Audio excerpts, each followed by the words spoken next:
വളരെ മൈൽഡായിട്ടുള്ള രീതിയിലുള്ള കഴുത്ത് വേദന ആണ് എങ്കിൽ ഇത് നമുക്ക് ഹോം റെമഡീസ് കൊണ്ട് തന്നെ ഒരു പരിധി വരെ അതിനെ കൺട്രോൾ ചെയ്യാനായിട്ട് സാധിക്കും.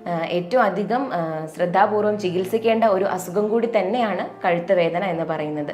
ശ്രദ്ധിച്ചില്ലെങ്കിൽ നമ്മുടെ മലമൂത്ര വിസർജനത്തിൻ്റെ കൺട്രോൾ നഷ്ടപ്പെടുന്ന ഒരു അവസ്ഥയിലേക്ക് വരെ ഇത് നയിച്ചേക്കാം. മലയാളികൾക്കിടയിൽ ഇപ്പോൾ കൂടുതലായിട്ട് കണ്ടുവരുന്ന ഒരു അസുഖമാണ് കഴുത്ത് വേദന എന്ന് പറയുന്നത്. കഴിഞ്ഞ ദിവസം എൻ്റെ ഒ പിയിൽ ഒരു പേഷ്യൻ്റ് വന്നു. കഴുത്തിന് നല്ല വേദനയാണ്, അത് കയ്യിലേക്ക് റേഡിയേറ്റ് ചെയ്ത് വരുന്നുണ്ട്. അത് ചെസ്റ്റിൻ്റെ ഭാഗത്തേക്ക് ആ വേദന ഇറങ്ങണ പോലെ തോന്നുന്നു. തലയിലേക്ക് വേദന വരുന്നുണ്ട്. ഈ വേദന അധികമായിട്ട് വരുന്ന സമയത്ത് തലയ്ക്ക് പെരുപ്പ് അനുഭവപ്പെടുന്നു. കൈകളിലേക്ക് ആ വേദന ഒരു ബലക്കുറവിനെ കൊണ്ടുവരുന്നു. അങ്ങനെ രീതിയിലൊക്കെ പേഷ്യൻ്റ് എന്നോട് പറയണ്ടേ. അപ്പോൾ ഈ പേഷ്യൻ്റ് ഒരു ബിസിനസ് മാൻ ആണ്.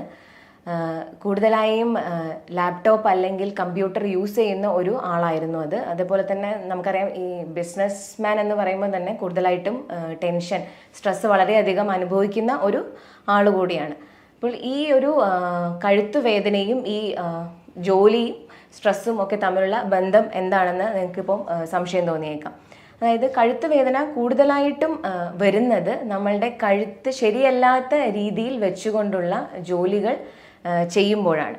അതായത് ഒന്നുകിൽ IT പ്രൊഫഷണൽസ് അല്ലെങ്കിൽ കമ്പ്യൂട്ടർ, ലാപ്ടോപ്പ്, മൊബൈൽ തുടങ്ങിയിട്ടുള്ള ഗാഡ്ജറ്റ്സ് കൂടുതലായിട്ടും ഉപയോഗിക്കുന്നത്. അത് തന്നെ ശരിയല്ലാത്ത പൊസിഷനിൽ കഴുത്ത് വെച്ചുകൊണ്ട് അത് യൂസ് ചെയ്യുന്ന സമയത്താണ് കഴുത്തിൻ്റെ ഡിസ്കുകളിലേക്ക് കൂടുതലായിട്ട് പ്രഷർ അനുഭവപ്പെടുകയും അത് കയ്യിലേക്കുള്ള ഞരമ്പുകളെ പ്രസ് ചെയ്യുകയും ഈ പറഞ്ഞ രീതിയിലുള്ള റേഡിയേറ്റിംഗ് ആയിട്ടുള്ള വേദനയും ബലക്കുറവും തരിപ്പും ഒക്കെ അനുഭവപ്പെടുകയും ചെയ്യുന്നത്. ഇപ്പം നിങ്ങൾക്ക് സംശയം തോന്നിയേക്കാവുന്നത് ഈ സ്ട്രെസ്സ് എങ്ങനെയാണ് കഴുത്ത് വേദനയിലേക്ക് നയിക്കുന്നത് എന്നുള്ളതാണ്. ഇതൊരു സൈക്കിളാണ് ആക്ച്വലി. അതായത് ഏറെ കാലമായിട്ട് സ്ട്രെസ്സോ അല്ലെങ്കിൽ ആങ്സൈറ്റി അല്ലെങ്കിൽ ഒരു ഡിപ്രഷൻ നേരിടുന്ന ഒരു ആളാണ് എങ്കിൽ അയാൾ അറിയാതെ തന്നെ ശരീരത്തിൽ ചില ഹോർമോൺസ് അല്ലെങ്കിൽ രാസവസ്തുക്കൾ റിലീസ് ചെയ്യുകയും അത് നെക്കിലെ മസിൽസിനെയും നടുവിൻ്റെ മസിൽസിനെയും അറിയാതെ ടൈറ്റൻ ചെയ്യുകയും ചെയ്യുന്നു. അപ്പോഴത് നടുവേദനയിലേക്കോ അല്ലെങ്കിൽ കഴുത്ത് വേദനയിലേക്കോ നയിച്ചേക്കാം. പിന്നീട് ഈ കഴുത്ത് വേദന കൂടുതലായിട്ട് വരുന്ന സമയത്ത് നമുക്ക് നമ്മുടെ ജോലിയിലോ പഠനത്തിലോ അല്ലെങ്കിൽ ജീവിത കാര്യങ്ങളിലോ ഒന്നും കോൺസെൻട്രേറ്റ് ചെയ്യാൻ പറ്റാതിരിക്കുന്ന സമയത്ത് ഇത് വീണ്ടും ആങ്സൈറ്റി അല്ലെങ്കിൽ ഡിപ്രഷനിലേക്ക് നയിച്ചേക്കാം. കഴുത്ത് വേദനയിലേക്ക് നയിച്ചേക്കാവുന്ന മറ്റ് കാരണങ്ങൾ എന്തൊക്കെയാണ് എന്ന് നമുക്ക് നോക്കാം. പ്രധാനമായും പ്രായം കൂടുന്തോറും വരുന്ന ഒരു അസുഖമാണ് തേയ്മാനം എന്ന് പറയുന്നത്. മറ്റ് ശരീരഭാഗങ്ങളെ ബാധിക്കുന്ന പോലെ തന്നെ നട്ടെല്ലിനെയും ഡിസ്കിനെയും ഈ ഒരു അവസ്ഥ ബാധിച്ചേക്കാം. അതായത് ഡിസ്കിനുള്ളിലെ ജലാംശം നഷ്ടപ്പെട്ട് അത് ചുരുങ്ങി പോവുകയും അതിന് മുകളിലും താഴെയുമുള്ള എല്ലുകൾ അടുത്ത് വരികയും ചെയ്യുന്നു. അതോടുകൂടി കഴുത്തിൻ്റെ മൂവ്മെൻറ്റിന് അത് ബുദ്ധിമുട്ടുണ്ടാക്കുകയും കയ്യിലേക്കുള്ള ഞരമ്പുകളെ പ്രസ് ചെയ്യുകയും ചെയ്യുന്നുണ്ട്. ഇതേപോലെ തന്നെ മറ്റൊരു കാര്യമാണ് പാരമ്പര്യം എന്ന് പറയുന്നത്. ചില ഫാമിലിയിൽ ഈ ഒരു ഡിസീസ് റൺ ചെയ്തേക്കാം. അതായത് ചില ആളുകൾക്ക് ഇത് പാരമ്പര്യമായി ഈ അസുഖം വരാനുള്ള സാധ്യതയുണ്ട്. അതേപോലെ തന്നെ മറ്റൊരു കാര്യമാണ് സ്മോക്കിംഗ്. പുകവലിയുള്ള ആളുകൾക്ക് സെർവൈക്കൽ സ്പോണ്ടൈലോസിസ് വരാനുള്ള സാധ്യത അല്ലെങ്കിൽ കഴുത്ത് വേദന വരാനുള്ള സാധ്യത വളരെ കൂടുതലാണ്. ഒരു രോഗി കഴുത്ത് വേദനയുമായി നമ്മുടെ അടുത്ത് വരുന്ന സമയത്ത് അയാൾക്ക് ആ കഴുത്ത് വേദന വന്നതിൻ്റെ കാരണം എന്താണ് എന്നുള്ളത് തിരിച്ചറിയുകയാണ് ആദ്യത്തെ നടപടി. അതായത് ചില ആളുകൾക്ക് ജോലി സംബന്ധമായിട്ടായിരിക്കാം ഈ ഒരു അസുഖം വന്നിട്ടുണ്ടാവുക. ഇപ്പോൾ കഴുത്ത് ശരിയല്ലാത്ത രീതിയിൽ വെച്ചുകൊണ്ട് ഒരുപാട് നേരം ലാപ്ടോപ്പോ കമ്പ്യൂട്ടറോ യൂസ് ചെയ്യുന്നത് കൊണ്ട് ഈ ഒരു രീതിയിലുള്ള കഴുത്ത് വേദന വന്നേക്കാം. അത് ചിലപ്പോൾ മസിൽസിൻ്റെ അല്ലെങ്കിൽ ലിഗമെൻസിൻ്റെ സ്റ്റിഫ്നെസ് കൊണ്ട് മാത്രം വരുന്ന ഒരു കഴുത്ത് വേദനയാവാം.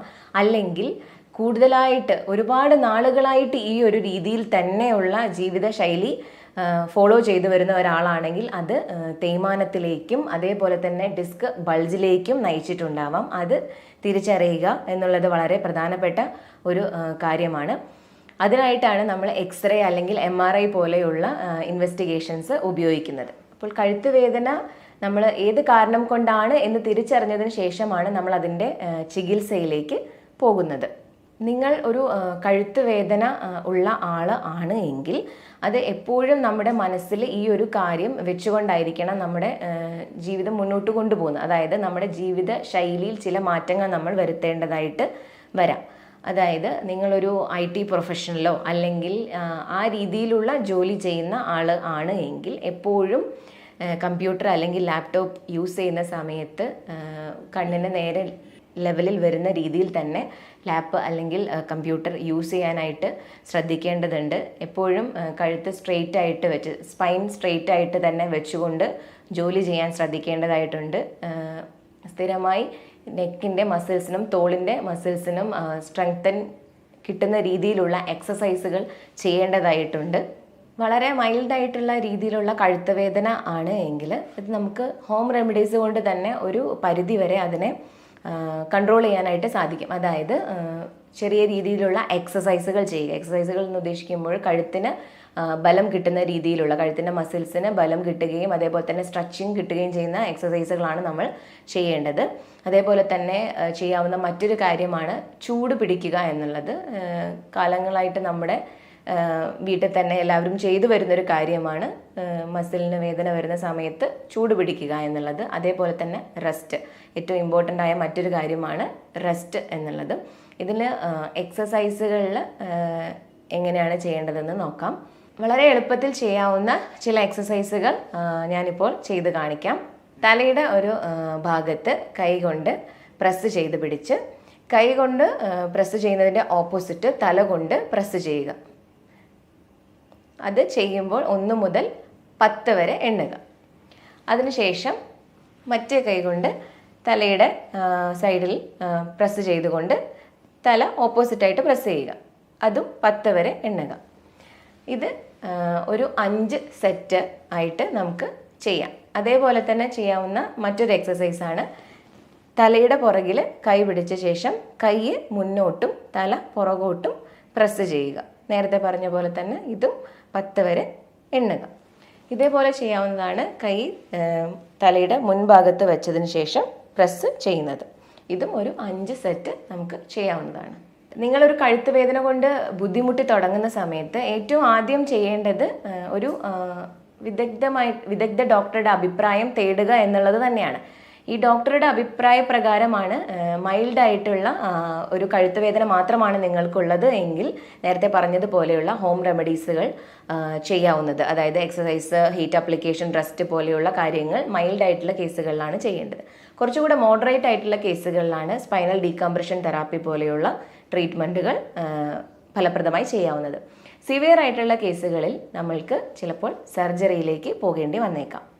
കഴുത്ത് വേദന ഒരു അവഗണിക്കപ്പെടാവുന്ന ഒരു അസുഖമല്ല. അതായത് ഓക്കെ, കഴുത്ത് വേദന എനിക്കിപ്പോഴുണ്ട്, വലിയ കുഴപ്പമില്ല എന്നുള്ള രീതിയിൽ നമ്മൾ അതിനെ അവഗണിച്ചു കഴിഞ്ഞാൽ കുറച്ചുകൂടെ സിവിയർ ആയിട്ടുള്ള, സീരിയസ് ആയിട്ടുള്ള ചില റിസൾട്ട് അതിന് ഉണ്ടാവാനുള്ള സാധ്യതയുണ്ട്. അതായത് ഈ ഡിസ്ക് ബൾജ് ചെയ്ത് അത് സുഷുമ്ന നാഡിയെയാണ് പ്രസ് ചെയ്യുന്നത് എങ്കിൽ അത് പെർമനൻ്റ് ആയിട്ടുള്ള ഒരു ഡാമേജിന് കാരണമാവാനുള്ള സാധ്യതയുണ്ട്. ഈ സുഷുമ്ന നാഡിയിൽ നിന്നാണ് നമ്മുടെ ശരീരത്തിൻ്റെ എല്ലാ ഭാഗത്തേക്കുമുള്ള നാഡി ഞരമ്പുകൾ പാസ് ചെയ്ത് പോകുന്നത്. അതുകൊണ്ട് തന്നെ സുഷുമ്നയ്ക്ക് ഒരു ഡാമേജ് വന്നു കഴിഞ്ഞാൽ അത് നമ്മുടെ കാലുകൾക്ക് ബലക്കുറവ്, അതേപോലെ തന്നെ കാലുകൾക്ക് തളർന്നു പോവുക തുടങ്ങിയിട്ടുള്ള ഒരു അവസ്ഥയിലേക്ക് വരെ നയിച്ചേക്കാവുന്ന ഒരു കണ്ടീഷനാണിത്. അതുകൊണ്ട് തന്നെ ഏറ്റവും അധികം ശ്രദ്ധാപൂർവം ചികിത്സിക്കേണ്ട ഒരു അസുഖം കൂടി തന്നെയാണ് കഴുത്ത് വേദന എന്ന് പറയുന്നത്. ശ്രദ്ധിച്ചില്ലെങ്കിൽ നമ്മുടെ മലമൂത്ര വിസർജനത്തിൻ്റെ കൺട്രോൾ നഷ്ടപ്പെടുന്ന ഒരു അവസ്ഥയിലേക്ക് വരെ ഇത് നയിച്ചേക്കാം. അതുകൊണ്ട് തന്നെ ഒരു വിദഗ്ധ ഡോക്ടറുടെ സഹായം തേടുവാൻ ശ്രദ്ധിക്കുക. ഈ പറഞ്ഞ കാര്യങ്ങളെക്കുറിച്ച് എന്തെങ്കിലും സംശയങ്ങളുണ്ടെങ്കിൽ താഴെ കാണുന്ന നമ്പറിൽ ബന്ധപ്പെടുകയോ കമൻറ്റ് ബോക്സിൽ കമൻറ്റ് ചെയ്യുകയോ ചെയ്യുക. ഓർത്തോ സംബന്ധമായ മറ്റൊരു വിഷയവുമായി ഇനിയൊരു വീഡിയോയിൽ കാണാം. നന്ദി.